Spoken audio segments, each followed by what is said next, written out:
పక్కా తెలంగాణ అనే YouTube channel start చేసుకున్నాం. So మార్పు కోసం నేను కాలోజీ టీవీ వేదికగా సో ఏ తరహాలో అయితే నా వంతు బాధ్యతగా నేను పోరాటం చేసినాం. సో పబ్లిక్ అక్కడక్కడ ఇబ్బందులు పడుతూ ఉంటే నాకు అనిపించింది కొత్త ఎజెండా తోటి పోవాలి, అది ప్రజల ఎజెండా అయి ఉండాలన్న ఉద్దేశంతో సో ఈ పక్కా తెలంగాణ అనే యూట్యూబ్ ఛానల్ని ఓపెన్ చేసుకున్నామన్న. ఈ ఛానల్ ఏ తరహాలో ముందుకెళ్తే బాగుంటుందని ఒక ఉద్యమకారుడిగా, కాసేపు కాంగ్రెస్ పార్టీని పక్కకు పెట్టండి, ఒక ఉద్యమకారుడిగా ఏ తరహాలో పోరాటం చేస్తే బాగుంటుందని మీరు అనుకుంటా ఉన్నారు?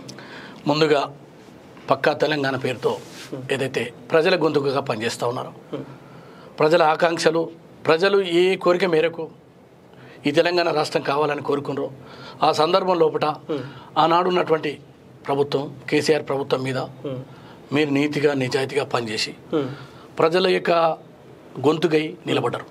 100% మీ నీతిని నిజాయితీని మేము ఎవరో శంకించాం. ఇవాళ వేరే ఛానల్ పెట్టి లేకపోతే ప్రజల కష్టాలని కన్నీళ్ళని అక్కడక్కడ ఇబ్బందులు ఉంటే వాటిని ప్రభుత్వం దృష్టికి తీసుకుపోతున్నారు. దీనిని స్వాగతిస్తున్నా. 100% మీరు ప్రజల కొరకు, బడుగు బలైన వర్గాల కోసము, నిరుద్యోగుల కోసం, మహిళల కోసం, సంబంధ జాతుల కోసం నిటారుగా నిలబడ్డందుకు ముందుగా మీకు శుభాకాంక్షలు తెలియజేస్తూ, మీ యొక్క ఆశయము ఆకాంక్షలు ఏవైతే ఉన్నాయో వాటిని అన్నింటిని కూడా ఫుల్ఫిల్ చేయాలని, ఈ ప్రభుత్వానికి విమర్శనాత్మకమైనటువంటి సలహాలు సూచనల పేరుతోటి ప్రభుత్వాన్ని ముందుకు తీసుకుపోవాలని, తప్పకుండా డెఫినెట్గా మీరు ఏదైతే ఒక గొంతుకై నిలబడ్డారో అది అటువైపైనా ఇటువైపైనా ఎటువైపైనా అంతిమంగా ప్రజలకు లబ్ధి చేకూర్చాలనే ఆశయంతో మీరు ముందుకు పోతా ఉన్నారు. మిమ్మల్ని అభినందిస్తున్నా.